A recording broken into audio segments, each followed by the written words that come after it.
Don't worry if your Chrome extension didn't appear on the Edge browser. They will need to be added manually. For this, select the three horizontal dots in the top right corner of the browser. Choose Extensions from the drop-down. Again, don't worry if there aren't any extensions yet.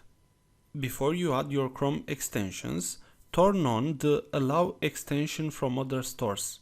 This is found in the bottom right corner of the extension page. From there, you can either press Learn More or jump directly to the Chrome Web Store.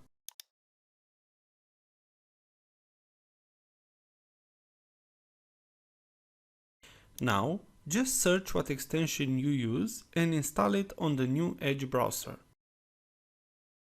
Thank you for watching and please thumbs up, share and subscribe. Bye bye!